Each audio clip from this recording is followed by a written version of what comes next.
All right, guys, welcome back to the Man Talk Show.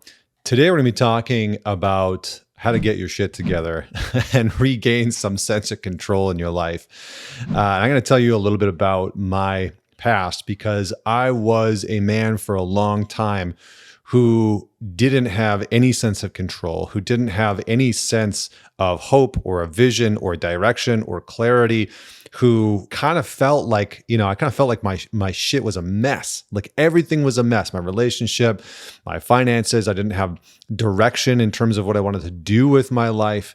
And so I want to start off by telling you a little bit about where I was and some of the pieces that I have leveraged and executed on to get to where I am today. Because what I can tell you is that when I think about my 20-year-old self, my 25-year-old self, if he could see what I have done and what I've built today, he'd be shocked.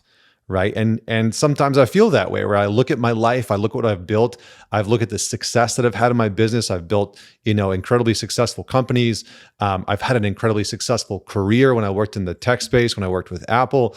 I've traveled the world. I've written a book, right? I failed grade 12 English, like when my younger self looks at what I've accomplished today, it's pretty, it's a stark contrast to where I was growing up. When I was 15, I bought a $500 '79 Mustang from a neighbor.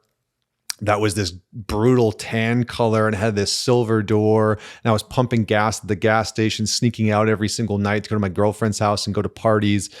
And was, not prioritizing academics, not prioritizing my health. I was in okay shape because I worked out a whole bunch, but I was eating garbage. I was miserable, didn't have direction, didn't know what I was going to do with my life. And I'll never forget at this one moment, and there was a couple of moments working at this job. I was working for this construction company in central Alberta in Canada, and I sort of grew up in central Alberta, which is, I think in many ways, it's a great place to grow up, but it's also a hard place. Like if you grow up in, I think, in Central America, there's some beautiful aspects to it. There's some incredible pieces about growing up in the sort of like the quote unquote Rust Belt, but it's also can be very hard. It can be a hard place. And I remember getting out of high school, I had to go back and actually redo biology and English because I had failed them both because I was just out partying all the time. I had no idea what I was going to do. Didn't know if I was going to go into college or university. No real inclination about what I wanted to do for a vocation or a career. I didn't really have much going on. I was pretty average in every way, shape, and form. I never really committed to academics. I had never really committed to sports, putting effort into anything. And so here I was, this like 20-something-year-old kid working construction. And when I got out of high school, I started working construction in the gravel pits. And the gravel pits in Alberta are basically where all the aggregate material comes from for the foundations of, underneath roads and buildings and whatnot. And so it's a very interesting place because it's pretty lonely. It's pretty isolating. You're not working with a big crew of people. There's maybe like 2 or 3, sometimes 4 other guys that you're working with. And those guys, the men that I was working with, were largely miserable human beings. Like they hated themselves, they hated their lives, they hated their relationships. They were drunk most of the time, smoking cigarettes, doing drugs, gambling. And just generally hated life, felt like life had really been hard to them and that life was out to get them. And I remember being this young kid in this environment. I remember having this conversation once with one of the guys who'd been working construction, working with, in this industry, in this gravel pit for like 20 years. And he was just so miserable. And he would just sit up in this tower and smoke cigarettes literally all day long. He was haggard, right? He was in his like early 50s, but he looked like he could have been 80. And I kind of had this moment where I remember like, that could really seriously be me. I could see myself in 20, 30 years being miserable, hating my life, not liking where I was, not feeling in control of anything, feeling overly domesticated, not feeling like there's any direction in my life, not feeling like I have any control over anything, that I can influence anything, and really feeling just fucking stuck in this position, like I have no influence over it whatsoever. And the reality is that the direction that my life was heading was going to go down that path. I could very clearly see it. If I stayed in that town, if I stayed working that job, I would be the guy who, got drunk on weekends, was basically drunk from Friday until Sunday night, maybe watched football or hockey, played some beer league, smoked cigarettes, ate junk food, and just checked out from life, just kind of checked out.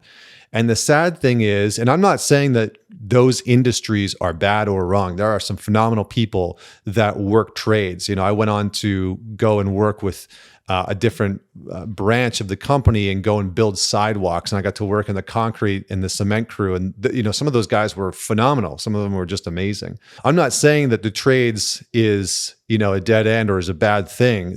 I love it. Just the other day I was outside doing landscaping in my yard and I was like, I love this, using my body in this way and working in this way. But anyway, I could see that there wasn't really a lot of direction in my life.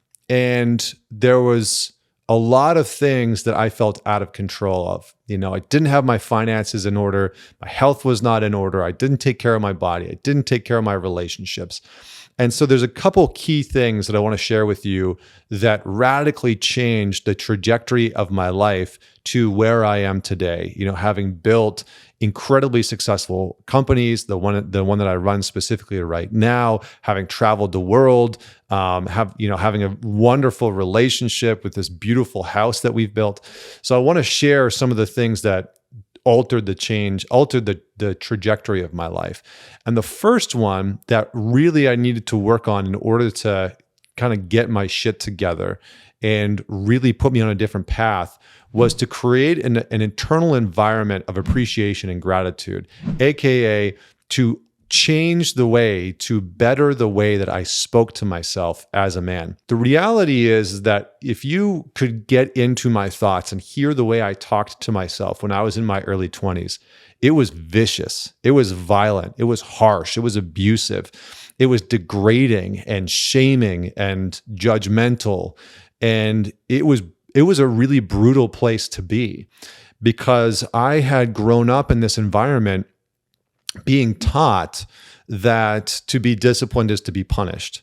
And so how I tried to get myself to do things, to get out of bed in the morning, to go to the gym, to eat healthy, was to literally berate and beat the living crap out of myself.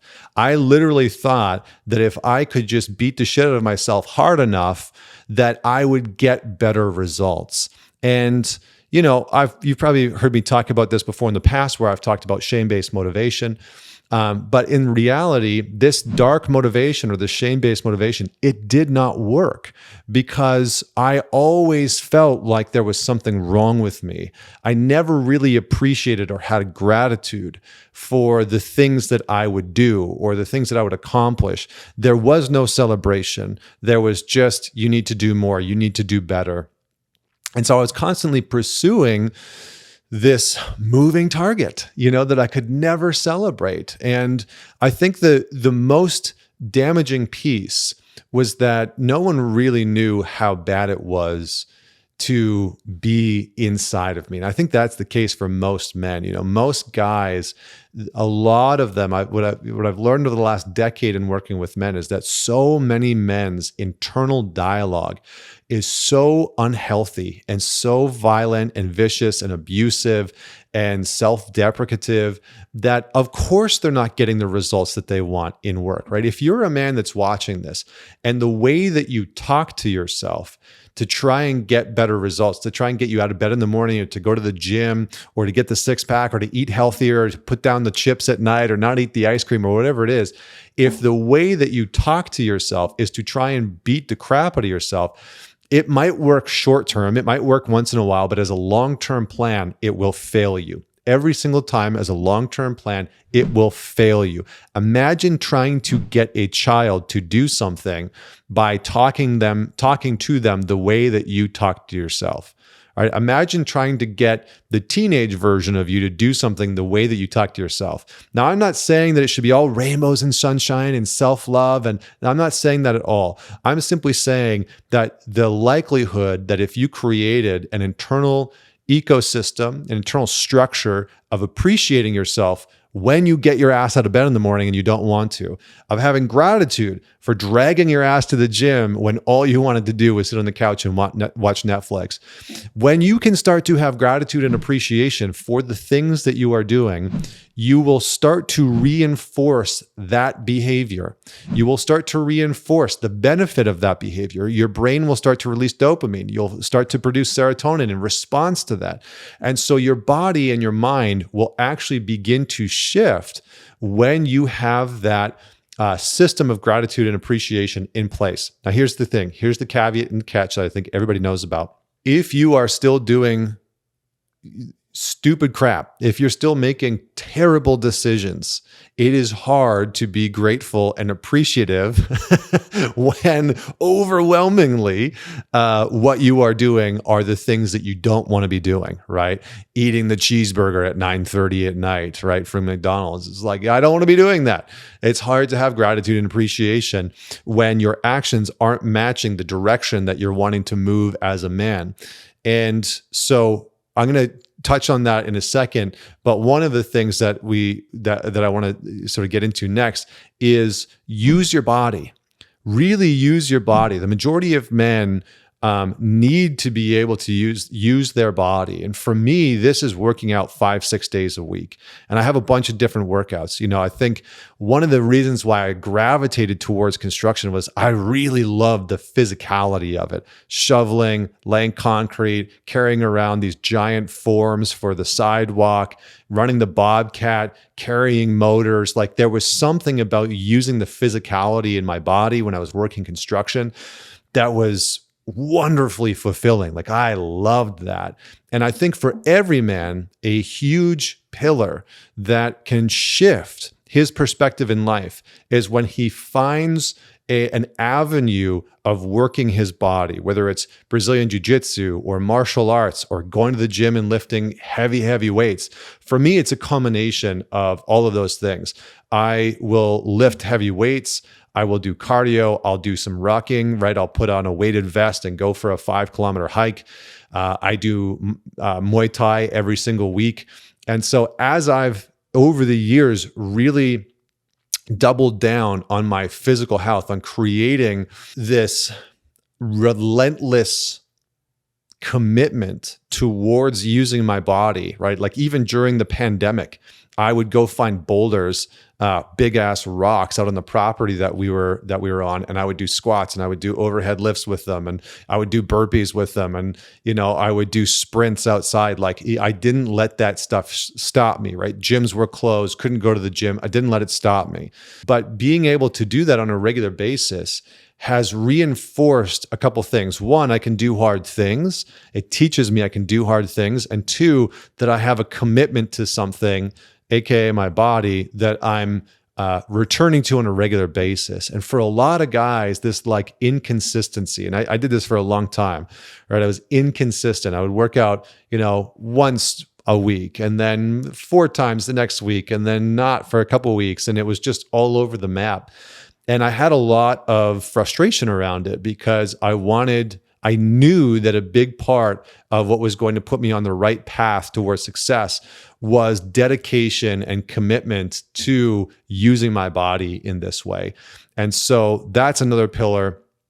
Prioritize it, make it a priority, because the reality is that our culture and our society today makes it very easy for you as a man to be wildly domesticated, right? I mean, society almost promotes sitting on the couch, watching the Netflix or the Disney Plus or the Amazon Prime, like whatever, HBO Max, like, no, they're not sponsoring me, right? But like, it almost promotes you sitting there being complacent, right? Sitting at your desk for 8 hours a day, sitting there at night for a few hours watching TV, eating the garbage food, pumping the pharmaceuticals into your body. The reality is that the system that we inhabit right now in our modern life, while there's some amazing things to it, is designed and set up to make you as a man soft, weak, and complacent, right? We can also see this in testosterone levels, right? I think it was 2002 and 2020, we saw testosterone levels drop by like 60%. So the average man's T levels, testosterone levels, which are important for your energy, which are important for your bone structures, which are important for your sexual health, which are important for your levels of motivation and getting shit done, our T levels are down significantly. So if you're putting garbage into your body and garbage into your brain, right, by watching stupid content all the time, then your entire system is just being taxed and flushed with psychological toxins, with physical, biological toxins that are going to repress your system. And they are not going to set you up for success for pursuing the goals, for building the business, for being the best father, for kicking ass in your relationship and really being grounded and being able to have meaningful friendships in your life. You're just not going to have energy or drive for any of that. So use your damn body. So that's the second one. The third one that I found to be really helpful and also extremely challenging was meditating or journaling every single day, one or the other. I don't think that you have to do one specifically. I usually oscillate back and forth between the two. Sometimes I'll meditate, sometimes I'll journal, and I'll kind of just, tune into like whatever I need during that day. Some days I just need to sit and close my eyes and breathe. I'll go outside into into nature and I'll just do a meditation or I'll journal. Here's why it changed the game for me. I know unequivocally that the reason why most men are lonely but never take solitude, right? They're lonely, but they're playing computer games or video games, right? You're lonely, but you're watching TV all the time. You're lonely, but you're chatting with chicks on Instagram. And don't take solitude. The reason why meditation is actually so fucking hard for the majority of people is that when you close your eyes and breathe and tune in internally, what you're left with is the reality of who you are and the reality of the thoughts about your life. And so the majority of men are running from meditation because they don't want to confront or be confronted by the truth of their internal state. Because that voice inside that I was talking about in the beginning, that shit talks, that is abusive, that's vicious and judgmental, it can be really, really loud. And I remember when I first started trying to meditate, probably 12 years ago, I hated it. I was like, this is the stupidest thing. People just sit here and close their damn eyes and breathe. And what I realized was that meditation was bringing me into direct confrontation with the discomfort that I was carrying around and living with all the time. The discomfort of anxiety or anger or frustration or bitterness or confusion or loneliness. As soon as I would sit down to meditate, my brain, it was almost like the volume just got like turned straight up, and it was so loud.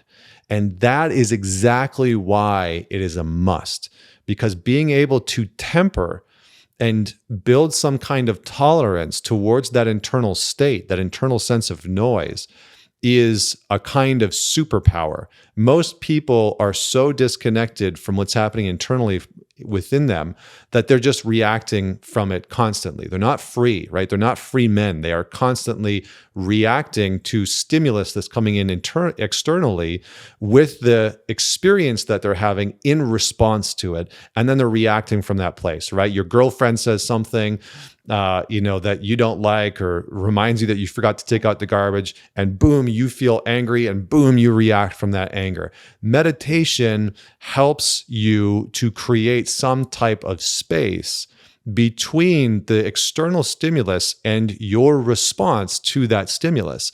And this is what it means to be grounded and regulated as a man. And I guarantee you, I promise you, this one thing, grounding, meditation, and journaling, right? Being able to get my thoughts out onto a page, being able to see those things, what I was thinking about, how I was feeling, what was going on in my life. These two things radically altered the course of my life because I started to get a sense of who I actually was, what I was actually thinking, what I was actually feeling, and then I could begin to work with it or question it. And the reality is that for most men, they are just a ball of reacting to external stimuli and internal sensations. And when you can begin to see the stimuli coming in and the internal sensations and reactivity in response to that, you can begin to have a choice about how you respond. And what I think and what I fundamentally believe is that men who are grounded, men who are not just a massive bundle of reactivity, reacting to comments on the internet and dislikes and, the bullshit on the news, men that are actually rooted and grounded and can slow down their internal narrative and dialogue and understand what they're experiencing and be able to navigate hard conflict-oriented conversations and situations are going to be so needed in the next decade. Like that in itself is going to be a kind of purpose that I think is under-indexed and undervalued right now. Families are going to need it. Women are going to want it. I mean, they already do. They're already, just flock towards men that are grounded and calm and peaceful internally, that have this type of experience. So start to develop that piece. It's something that was really super hard for me. I can expand on it at some point. The next pieces are pretty simple and straightforward. The next piece is consume better content. Consume better fucking content. Like, for the love of God, just like what you put into your body matters for how you feel energetically, what you put into your mind is so important. If you're sitting there watching Fresh and Fit on YouTube or watching these channels that are just shit talking women and, talking about drama and getting into conspiracies and all this other type of nonsense, not only are you wasting time, but you are caught in this reactivity, this sort of toxic nonsense, this toxic polarization that has taken a stronghold over our culture. So read books. I try and read between 50 and 70 books every single year. Now, I've taken breaks from that. Sometimes I will listen to the audiobooks, right? I'll listen to a book instead of reading it. But consume better content. Consume content that's interesting and fascinating. And I'll listen to a book about time or quantum mechanics, or, not that I understand quantum mechanics, but I find it fascinating. I'll listen to a book from somebody like John O'Donohue, who is an Irish poet, who will, be writing blessings about marriage and life and fatherhood. Read outside of your field of interest. If you're somebody like me who's very interested in entrepreneurship and success and greatness and mastery, read books that are outside of that. Consume content that's outside of that, right? Go into cars and astrophysics and art and music. Like, get into the things that you're curious about and consume content in those fields. Because when you begin to expand your horizon and consume content that piques curiosity, it will make you look at things in a different way.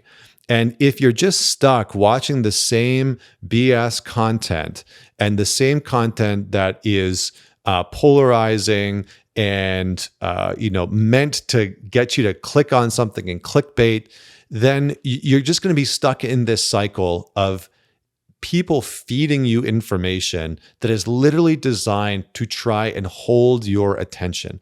right? Notice that this video now is like 24 minutes long. I've told you stories about myself, about my life. I'm not trying to do anything that's going to there's no cutaway scenes. There's none of that kind of stuff. It's just, if you want this, here it is. Right? So start to consume better content and really tune into the content that you're watching, because I see a lot of young men messaging me, asking me about, these platforms that are hyper polarizing, that are, oftentimes degrading about women, that are, news-based stuff that's getting them caught up into all types of like political nonsense. And it's oftentimes a waste of time. If you're a young man, or if you're a man of any age, and your life isn't in some way, shape, or form in order, like my life, my desk is messy right now as I'm looking at it, but my life is in pretty good order. My business is in good order. My finances are in good order. My family is in good order. My health is in good order. Now I have some solid ground to stand on, to go and confront some of the nonsense that's out there, to go and talk about politics, to go and address those types of things. But if you don't have a solid foundation to stand on, right? If you don't feel like any of your house is in order, your health, your finances, your relationship, if all that's a mess and you feel out of control, part of the thing that's feeding it is that type of content, right? Where you can sit in the YouTube chat and make comments and shit talk people, or go on Reddit and shit talk people. That type of stuff is just a waste of time. It is a distraction that is meant to domesticate you.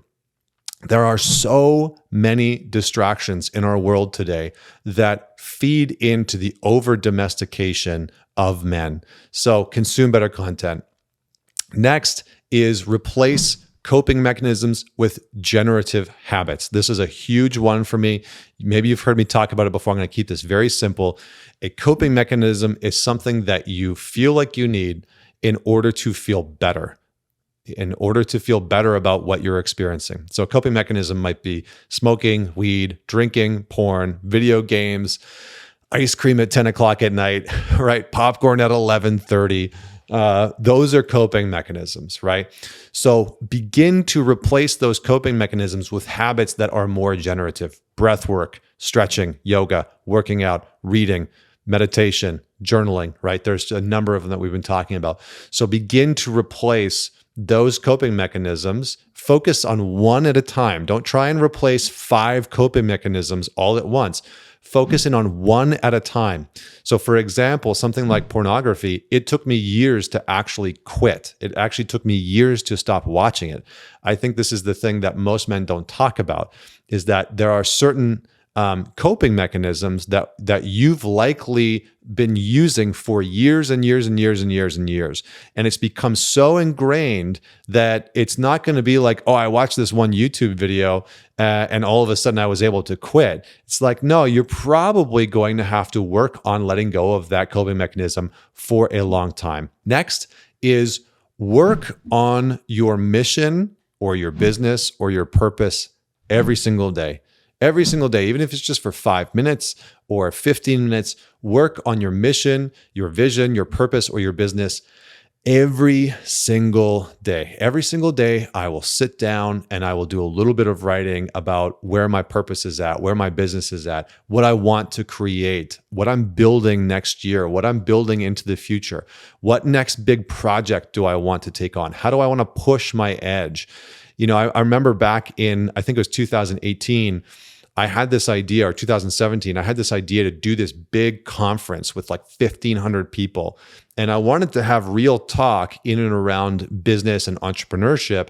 And so I set this big, hairy, audacious goal to hire Gary Vaynerchuk and have him come to Vancouver and speak at an event that I was going to speak on stage at. I set this really big, audacious goal that felt way out of my league. And in pursuing it, what I realized as I did that was that I had to work on my business and my vision every single day, because otherwise it was going to cost me hundreds of thousands of dollars. Like I was putting everything on the line. If the event went well, then I was going to do well financially. If the event went poorly, I was going to go bust. I was going to go bankrupt. For sure, I was going to lose a lot of money. And so it was one of those things where I started to talk about my business every day. I started to share with friends what I was doing. I started to, emails, calls, that kind of stuff, writing about what I wanted to talk about, what I wanted Gary Vaynerchuk to talk about, who else I wanted to have on stage. And it fueled this fire within me where I was like, oh, I really love building and creating every single day. And so now I work on my business, on my purpose, on my mission every single day. And if you don't have a business, if you're not sure what your purpose is, that is okay. Let your quest, I think this is one of the things that most people don't talk about enough. Let your quest to find purpose be a purpose in and of itself. Right? The adventure towards understanding what our purpose is, what our meaning for being here is, what actually is meaningful in our life. That quest can act as a substitute purpose for some period of time. Also, your development of self-leadership, right? Developing the skills to lead yourself more effectively, that can also be a purpose for a period of time. That was my purpose. After I bottomed out, after I lost my relationship and I slept in the back of my car, which I've talked about in my book, Men's Work, my main purpose in life, my main mission in life was to get my shit together and was to heal. And it was to understand how the abuses in my childhood led to some really poor maladaptive mechanisms and behaviors and choices in my adult life.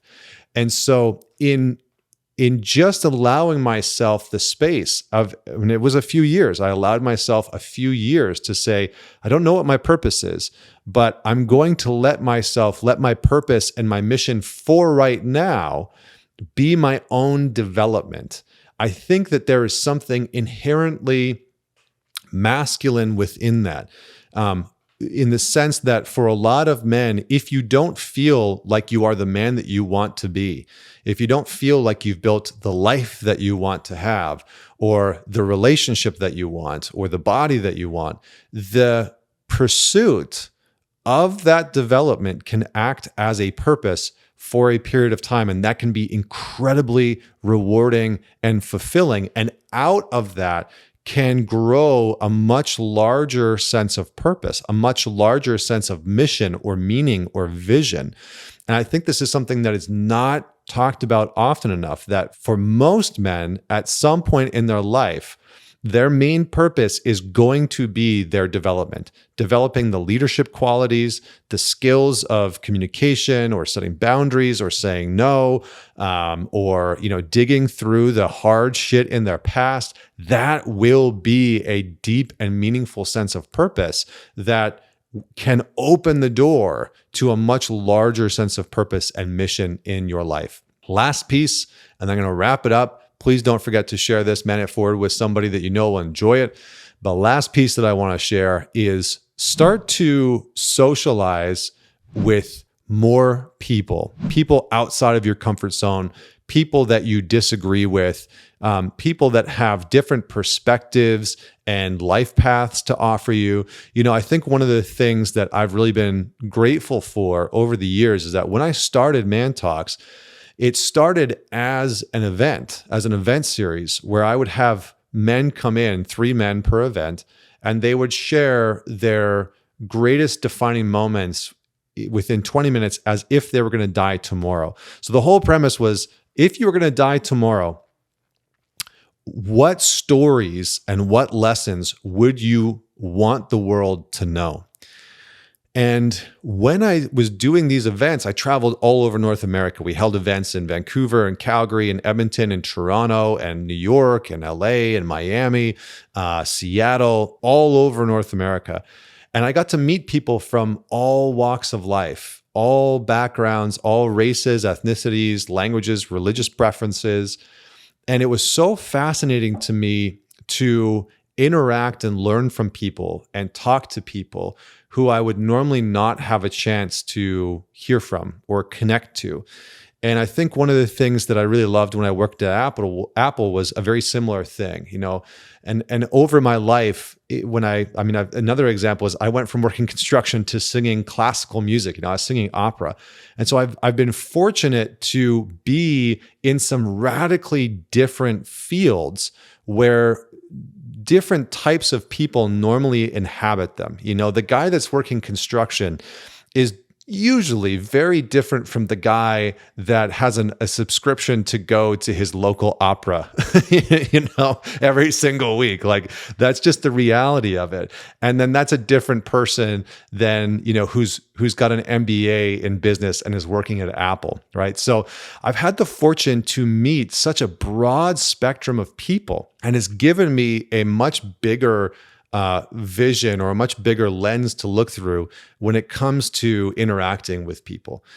And I think that this is something that more and more less men have the opportunity to engage in. And so whether you do this by traveling and taking in different cultures, whether you do this by going out, spending 3 to 6 months and just looking at your city and saying, I'm going to go to all of these different events, even though they're not events that I have any interest in, and they're not events that I would normally ever go to, just like go to as many of them as possible, socialize with as many people as possible, and just stay open and curious, really curious to get to know the people that are there. That type of social skill, when you look at the men that are successful in today's world, and likely the men that you enjoy watching, whether it's the sort of Instagram YouTube sensations like the Andrew Tates or the Bedros Keuilians or the Tony Robbins or the Brendan Bouchards or, whoever it is, right? The people that you like to watch and learn from, they likely have had exposure to so many different people that they're able to start to see the patterns that emerge within people. And they're also able to understand how different people think and make choices and decisions and engage. And regardless of what you want to do with your life, whether you want to work a 9 to 5 in a bank, or you want to run your own business or whatever it is, that skill set, that understanding of people is going to go a long way, because the average man has missed out on that. The average man has lived a very solitary, isolated life where he doesn't have a broader perspective on culture and on people. And so when he's inundated with the polarization of our modern times, he can't oftentimes understand where those people are coming from.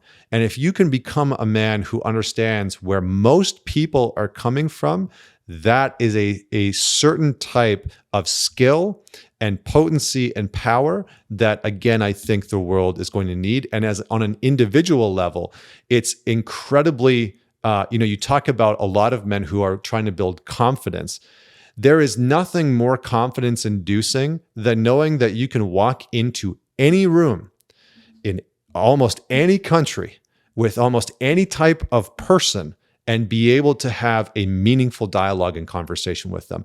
I know almost unequivocally that if you put me in any space with almost any person, whether it's a guy that runs a hedge fund worth $5 billion or a janitor at a school, I can have a phenomenal conversation with that person because of my life experience, because I have pushed my edge in being able to expand myself socially.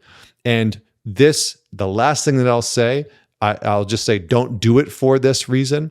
But the last thing that I'll say is that is incredibly enticing and somewhat intoxicating for women, because a lot of men don't know how to operate under different social circumstances. And a man who is comfortable within himself in any social situation is a huge draw and hugely appealing to a lot of women. I mean, think about like somebody like James Bond, right? James Bond can walk into any environment and like steal the show and be the star in the room. And that is confidence, right? It's the ability to be comfortable within yourself under any social circumstance or situation or environment. So get out, socialize with different people. You never know. You might meet some interesting men, some interesting women. Maybe a relationship will come out of it. I don't know. But anyway, thank you so much for tuning in. Comment below if you're watching this on YouTube. Don't forget to subscribe if you are watching this on YouTube, or if you're listening on Spotify or iTunes, subscribe and man it forward so that somebody that you know will be able to dive into this conversation. And until next week, this is Connor Beaton signing off.